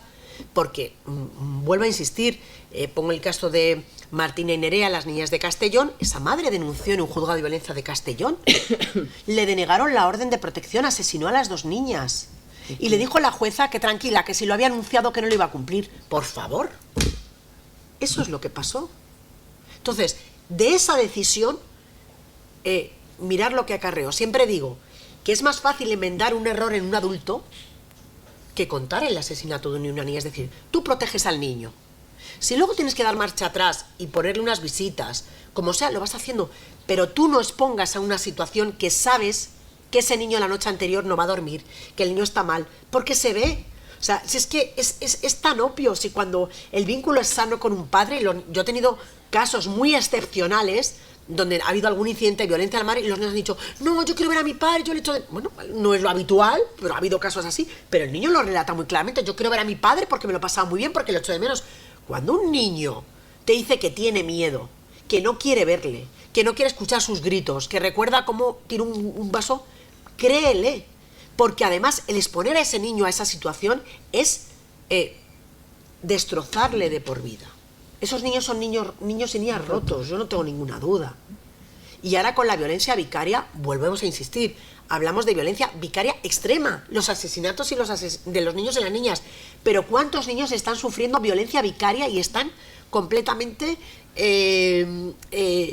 invisibilizados? Porque hay una violencia vicaria habitual, soterrada, que como una madre se atreva a denunciar esas cosas, pues que otra loca, que bueno, que está loca, que está utilizando porque quiere echar para atrás la custodia compartida. Si una madre me dijo el otro día, oiga, que yo lo que me gustaría es que el niño se quisiera ir con el padre, si es que es lo que más me gustaría, porque me está generando unos problemas de verle cómo sufre, cómo pongo yo esto en un juzgado, porque esa es la realidad de las mujeres. Y ya finalmente termino con mi relato, que ha aprovechado Monse para el último lugar, porque me parece un poco mal, ¿no?, hablar del relato de uno mismo, pero bueno. No, es súper chulo. Vale, ¿por qué la historia de María? Bueno, yo no quiero hacer spoiler y por eso no voy a hablar mucho más, porque quiero que leáis el relato. La historia de María es un caso que es una historia de una víctima que a mí me impactó y me ha acompañado siempre, es decir, hace más ya de 10 años, pero yo tenía muy claro que si tenía que escribir un relato iba a escribir la historia de María, ¿no? Lo que no me hubiera imaginado es que con María tuve la posibilidad de contactar después de escribir el relato, y de hecho fue ella quien me corrigió algunos aspectos y algunos datos que yo había olvidado. María, a fecha de hoy, está en paradero desconocido. De hecho no he podido hacerla llevar el libro, se lo he dado a su abogada, Amparo, pero yo no sé dónde está. Y bueno, es el ejemplo de cómo el mal, pese a que tú intentas proteger a una mujer y a sus hijos con todos los instrumentos legales, pues como a veces el mal tiene tantos caminos para hacer daño que no podemos controlar. Lo que no podemos controlar, en este caso María, bueno, pues sufrió el asesinato a alguien de su entorno familiar, ella estaba fugada, pero el maltratador asesinó a su hermana, y pese a que intentamos llevarla desde el minuto cero, sacarla de Albacete, llevarla a una casa acogida, toda la protección fue insuficiente. Vale, en este caso hicimos todos y no llegamos, pero cuántos casos hay donde no se hace todo lo que podemos y lo que está a nuestro alcance. Así que ojalá todos y todas los que estemos aquí sepamos muy claro que nuestras decisiones salvan vidas, y que si no vales o no quieres asumir este riesgo, porque bueno, pues un gran poder llega una gran responsabilidad, pues te tendrás que ir a otro sitio a impartir otro tipo de justicia, donde efectivamente es mucho más fácil a lo mejor que las soluciones que tenemos. Así que bueno, os invito a todos y a todas a leer el libro y muchísimas gracias por escucharme.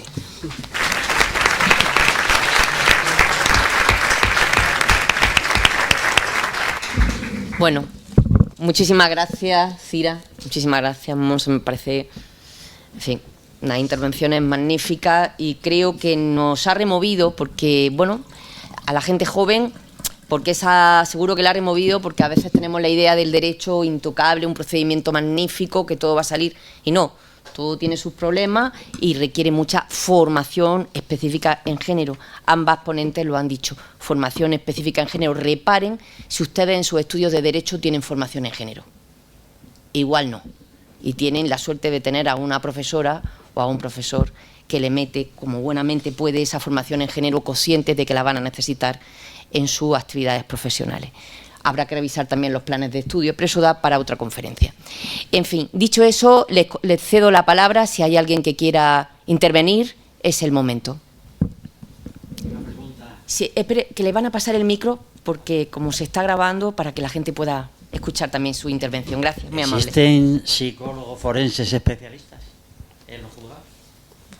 Sí, existe el cartel en el despacho, ¿te refieres? No, Existen. digo que sirvan para... Tiene que haber, hombre, hay profesionales formados, es cierto, pero también es cierto que como los juzgados están saturados, pues ahora mismo, por ejemplo, en Madrid están tirando de listas externas y gente que no tiene ninguna formación.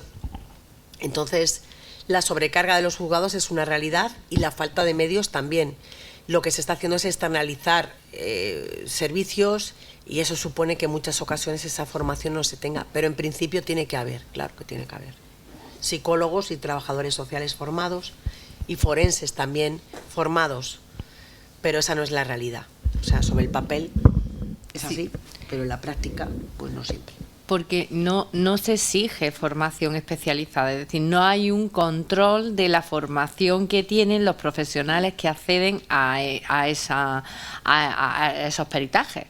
Entonces, como ha dicho Cira, la carga de trabajo es tan enorme que hay que tirar de gente que no está dentro del Instituto de Medicina Legal o de los equipos psicosociales de la UBI para esas valoraciones. Y no...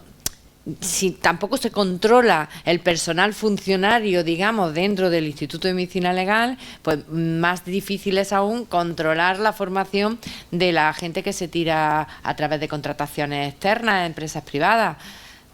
Es que es complejo, pero no se está controlando. Esa es la realidad. No hay garantía de formación. No. ¿Alguien más desea intervenir?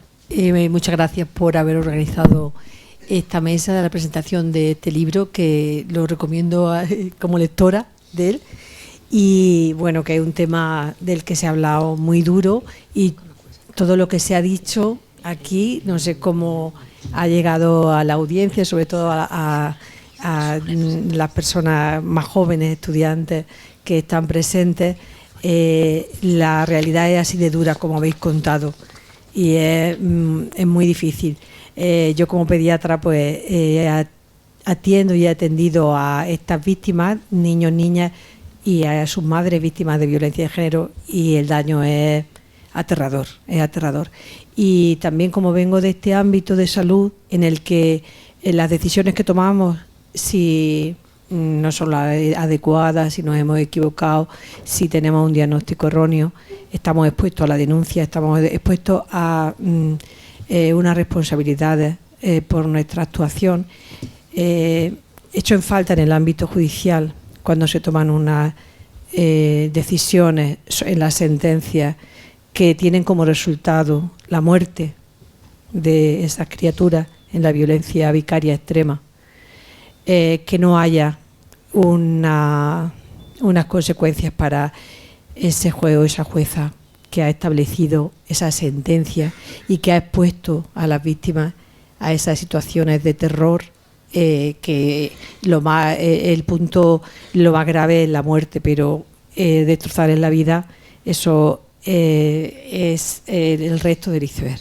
Entonces creo que es muy importante que se avanzara. No sé si creéis que, os pregunto si en algún momento esto es un tema del que se puede hablar, o es impensable pensar en las responsabilidades cuando se toman decisiones teniendo encima unos informes o unas situaciones objetivas de riesgo que se ignoran. En el caso de España tenemos un precedente importante, que fue en el caso de Ángela Carreño. Tenéis el dictamen de la CEDAW, pero bueno, ese dictamen luego sirvió para que Ángela Carreño, después de 10 años de periplo judicial, obtuviera una responsabilidad del Estado español por funcionamiento anormal de la Administración de Justicia y le condenaran al Estado español a 600.000 euros.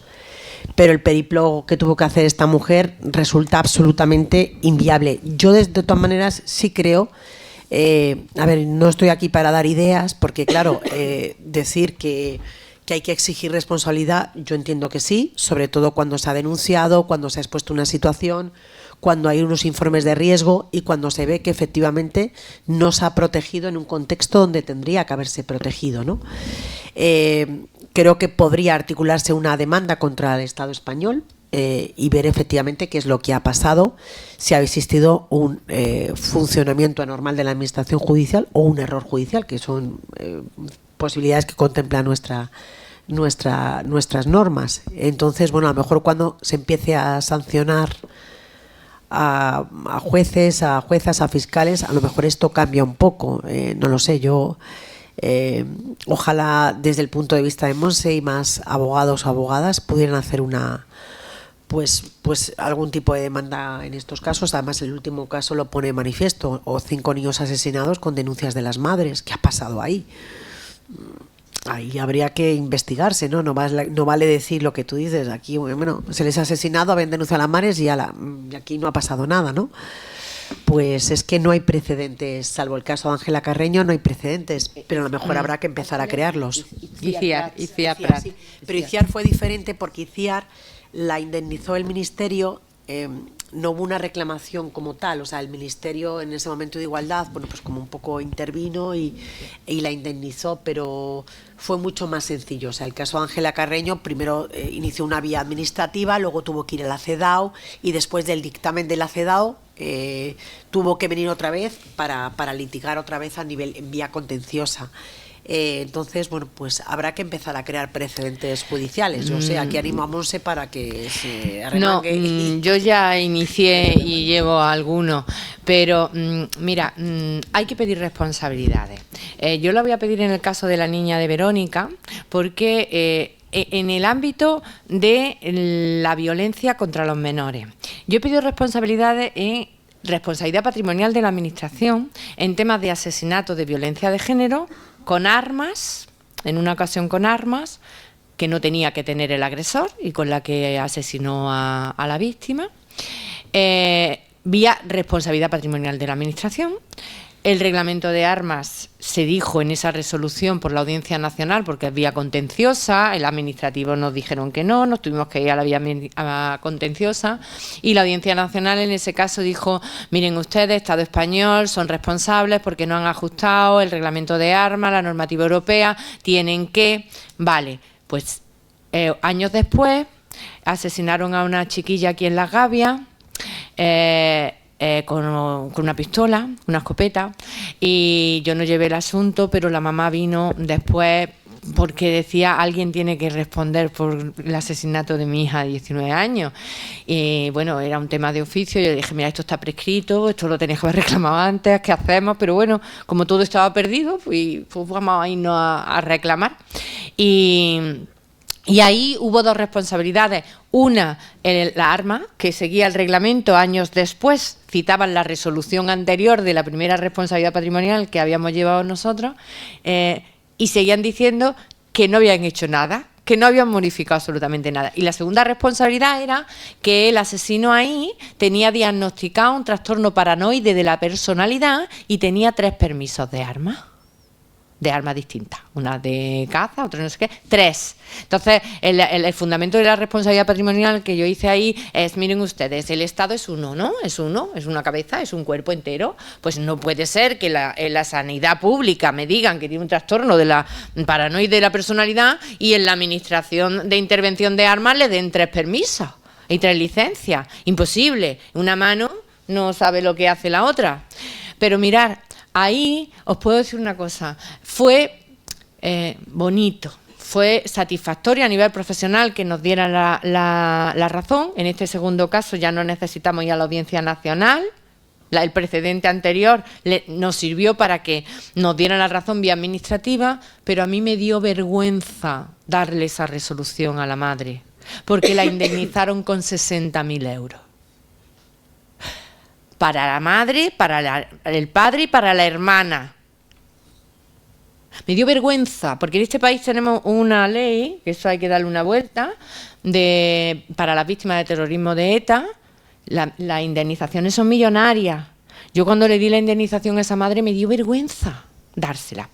Entonces, esa vía de responsabilidad patrimonial de la Administración es la que vamos a iniciar ahora con Verónica, porque esa niña no tenía ningún trastorno. Tenemos un informe del psicólogo que la trataba, en la Seguridad Social y un peritaje particular que yo le hice que hiciera antes de empezar las visitas en la modificación de medida. Quiero una fotografía fija del estado emocional, psicológico de tu hija antes de empezar el procedimiento.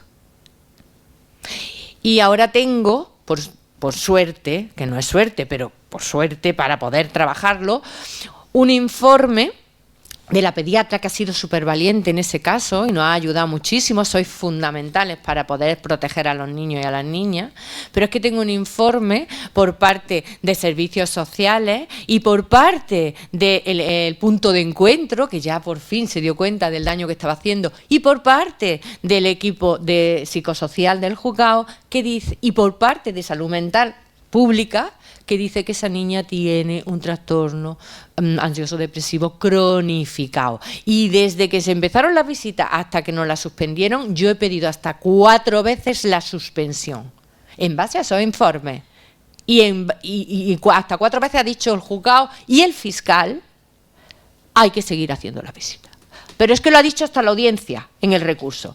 Hemos suspendido esa visita, y eso es de vergüenza para la Administración de Justicia, porque ya... me faltó besarle los pies a la compañera contraria para decirle, por favor, este padre tiene que darse cuenta que no puede seguir maltratando a esta niña. Vamos a firmar un convenio, vamos a rebajar pensión de alimentos y vamos a suspender visitas. Esa madre me decía, ¿es de verdad? ¿De verdad me estás pidiendo que reduzca 100 euros la pensión de alimentos para que no haya visita? Digo, es la única manera que tienes de que no haya visita. Yo no te voy a pedir una modificación de medida habiéndome dicho en la sala que hay que hacer visita. Voy a meter a tu hija en otro periplo horrible. Pero esa responsabilidad patrimonial, que no sé cómo va a salir, pero bueno, da igual. Como vamos de oficio de la mujer, pues no se tiene que gastar el dinero, pues yo me voy ahí de cabeza. Pero yo creo que no va a surtir efecto como no ha surtido en la otra, porque hasta que no toquemos la responsabilidad personal del profesional que ha tomado la decisión, no vamos a avanzar en que se hagan las cosas mejor, Cira. Es así. Pero por algún sitio hay que empezar. Ya te contaré. Habéis hablado de los funcionarios que van al punto de encuentro. ¿Cuál es la formación que tienen? Pues mira, yo se lo pregunté en un juicio, precisamente en el juicio de esta niña, porque los primeros informes del punto de encuentro eran que las visitas eran estupendas y maravillosas. Me decía la madre, ¿a qué punto de encuentro ha ido ella? Porque a la que ha ido mi niña, las visitas no han sido estupendas. Entonces, en el primer juicio de pedir la suspensión de visita, yo le pregunté a la técnico que vino a decir que todo era estupendo y que no se hacían las visitas bien porque la madre era una manipuladora. ¿Vale? Yo le pregunté, mire usted, una niña, la técnico tendría 22, 23 años, no tenía más. Aquí dice en casas de punto de tortura. Mis mujeres llaman aquí al punto de encuentro la de esta de bolas, ¿cómo se llama? El castillo de bolas, ¿vale? El castillo de bolas, porque dice que allí las niñas que hay son, vamos, niñas, que no son. Y yo le pregunté, mire usted, ¿qué formación tiene usted? Pues técnico. Digo, ya, ¿pero técnico en qué? Pues técnico. Digo, ya, pero mire usted, ¿técnico en qué? A la tercera vez que le pregunté que técnico en qué, me dijo su señoría, señora letrada, ya le ha contestado, técnico. Digo, vale. Vino la psiquiatra de salud mental, una señora con algo así como 20 y tantos o 30 años de experiencia profesional en la sanidad pública como psicóloga. No la escuchó la jueza. Esa psicóloga salió de allí diciéndome, no me llamen más, yo no vuelvo a esto es un circo. Creyeron a la técnico en no sé qué para no suspender visitas. Y a la psicóloga de la Seguridad Social, que no era una psicóloga particular interesada, de la Seguridad Social, pues no la creyeron. Entonces, pues técnico, ¿qué formación tienen? Pues no se les exige ninguna. Gestión privada. Gestión privada, sí, lo gestionan empresas privadas. Eso no son no son de gestión pública, son de gestión privada. Entonces, el Estado sí podría exigirles una preparación. Efectivamente, pero salen a licitación. Por lo claro, que salen a licitación y bueno, pues licita colaborativas o no sé qué, y me la van así dando. Entonces, bueno, pues... La más barata es la que se lleva a la licitación. Y claro, quien menos paga a sus profesionales, a sus técnicos y bueno, Pero otra cosa peor, que yo creo que no estamos poniendo el foco en eso y deberíamos de ponerlo, porque al menos aquí en Andalucía, en una ocasión hice un rebusco de las asociaciones, porque son asociaciones las que se encargan de la gestión de los puntos de encuentro, y la mayoría estaban regidas por asociaciones en pro de la custodia compartida y de juntar a la familia. Sí, o sea, la finalidad de esas asociaciones era totalmente contraria a lo que eran situaciones de violencia de género. Sí, pero el Estado lo consiente. Totalmente. Por eso es violencia institucional de género. Es el Estado el que ejerce violencia. Por acción o por omisión. Magnífico. Actualmente, ¿no cree usted que se le da más veracidad a las mujeres a la hora de denunciar casos de violencia frente a los hombres, existiendo posibles falsas acusaciones? ¿Yo quieres que te responda con la realidad? ¿Qué va? Te digo que no. Te digo que al revés. O sea, las mujeres, la palabra de las mujeres sigue valiendo menos que la palabra de los hombres. Es cierto que partimos de la nada. Partíamos de la nada, claro, que una mujer no se le ocurría ir a un cuartel a denunciar, porque eso eran cosas de pareja y de familia, y eso no sé, los trapos... Se lavaba dentro del hogar. Dentro del hogar.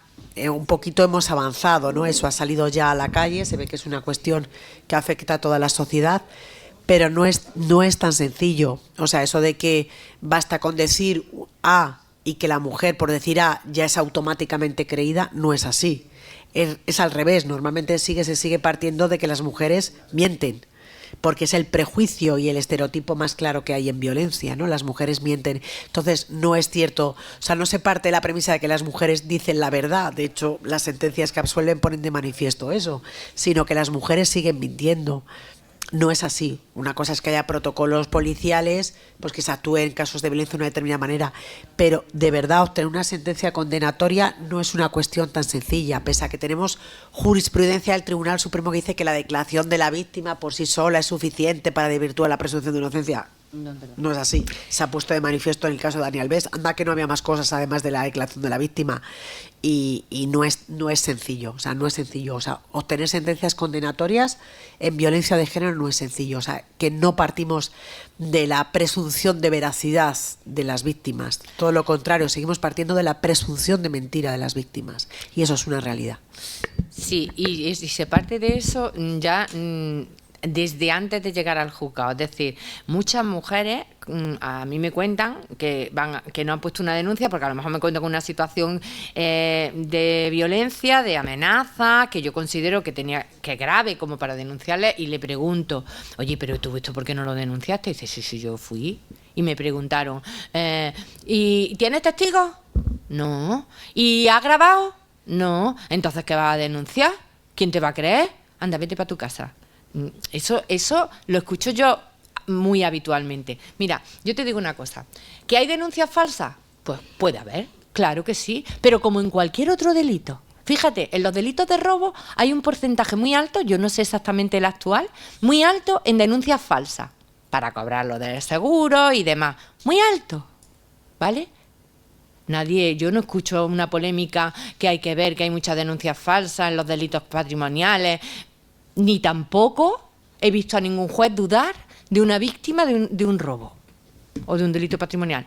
No se pone en cuestión la veracidad de la víctima. En cualquier otro delito no se pone en cuestión la credibilidad de la víctima. Cuando cuestionamos la credibilidad de la víctima es cuando la víctima viene a contar que sufre situaciones de violencia por parte de su pareja o de su marido, o que la sufren sus hijos. Entonces es cuando se cuestiona eso. Y es muy penoso para una víctima sentarse en la sala, en el despacho de una jueza. Yo las tengo que preparar para mí es penoso, pero tengo que preparar a las mujeres porque en determinados juzgados de violencia se les va a preguntar no para saber lo que ha pasado, sino para saber si mienten, para buscarle la mentira. En una ocasión yo le dije a una jueza de violencia, si tú quieres buscar la mentira en una víctima de violencia de género, lo tienes súper fácil, porque las víctimas de violencia de género son víctimas contra víctimas. Yo digo que en el proceso judicial a mí como defensa de las víctimas me toca bailar con la más fea. Con la más fea, porque es la que está histérica, está con una ansiedad que se muere. Hoy te dice una cosa, mañana otra, y el día del juicio te cuenta el hecho más grave, porque se ha acordado. ¿Vale? Eso pasa. Y le digo, pero hombre, pero como no me contaste esto, pues que me he acordado ahora. Claro que se ha acordado ahora, porque es lo que decía Cira, o nos formamos no solamente en las leyes, no, nos formamos en lo que significa una situación de violencia y cómo evoluciona a nivel psicológico una situación de violencia, cómo actúa el agresor, cómo actúa la víctima, cuáles son los tiempos de la víctima, o sabemos cómo funciona el ciclo de la violencia, o tú fácilmente le encuentras la mentira a la víctima, si es que va a estar contradiciéndose continuamente, pero te contradice. Tú, declarando en la situación que tiene una víctima, te contradeciría exactamente igual. Es que es exactamente igual. Es que hay que saber el estado emocional en el que llega una víctima a poner una denuncia y luego a declarar en el juzgado con la marabunta de gestiones que hay que hacer ese día de las urgentes, ahí todo corriendo, todo deprisa. Pero si eso es que es para volverse loca. En una ocasión, y ya me callo, me dijo un compañero, tu clienta está loca. Una mujer de 80 y tantos años que se había pasado toda su vida prácticamente sufriendo malos tratos, pero malos tratos físicos importantes. Y ya en los últimos años de su vida, psicológicos, pero no porque el agresor hubiera dicho ya no te pego más, sino porque estaba impedido en una silla de ruedas y no podía pegarle. Entonces ya la machacaba de otra manera, ¿no? Entonces esa mujer llegó un momento en que dijo, mira, yo prefiero morirme de hambre que de pena con violencia. Y denuncia. Y claro, estaba, pues imagínate, 80 y tantos años y pues toda su vida sufriendo violencia. Y dice el compañero, oye, tu clienta está loca. Es que tu clienta, tú la has escuchado, tu clienta está loca. Digo, claro. Igual de loco que estarías tú, estaría yo si hubiera vivido lo que ha vivido esta mujer. Así que vamos a escucharla y después ya pensamos. No hay, mira, yo llevo 30 años trabajando en violencia y me he encontrado estas denuncias falsas. O estas situaciones que yo no me las he creído. Y le he dicho a la mujer, algunas se le ha dicho en el juzgado de guardia. Y estaba de oficio y tenía obligación de... Y le he dicho, yo no te defiendo. No te defiendo. Porque lo que tú estás viviendo es otra cosa. Es un ataque de cuernos, es otra cosa, pero no es una situación de violencia. Y están asesinando a mujeres por situaciones de violencia. Yo no voy a perder. Yo no voy a malgastar los medios de la Administración de Justicia en el turno de oficio para defender algo que pienso que no lo es. Lo mismo que he defendido pocos, a hombres en situaciones pues, que han sido injustas. Pero hay que poner cada cosa en su sitio. Ni podemos tener miedo a decir la realidad, que no hay denuncias falsas en el ámbito de la violencia de género. No la hay de forma distinta a la que la puede haber en otros delitos, ¿vale? Pero eso es parte del procedimiento penal. No es algo que se dé en violencia de género para perjudicar a los hombres. No es así. No es así. El hombre que no es agresor no tiene que tener miedo de ninguna denuncia falsa de ninguna mujer, te lo puedo asegurar. No tiene que tenerle miedo. El que agrede sí. No agredar, te falta decir no agredar. No sé si alguien más desea intervenir o cerramos. Bueno, pues entonces cerramos agradeciendo a las dos ponentes. Cira, Monse, gracias por estar aquí, por permitir acercar el derecho, la justicia de manera empática y cercana a la ciudadanía. Eso es lo que se pretende en esta cátedra de Derechos Humanos y Ciudadanía. Así que lo agradeceros y los convoco próximamente a las próximas actividades que ya estamos organizando, que sin duda alguna nos hacen crecer en ese compromiso que tiene la Universidad de Granada por la protección y garantía de los derechos humanos. Muchísimas gracias por estar aquí y acabamos. Muchas gracias.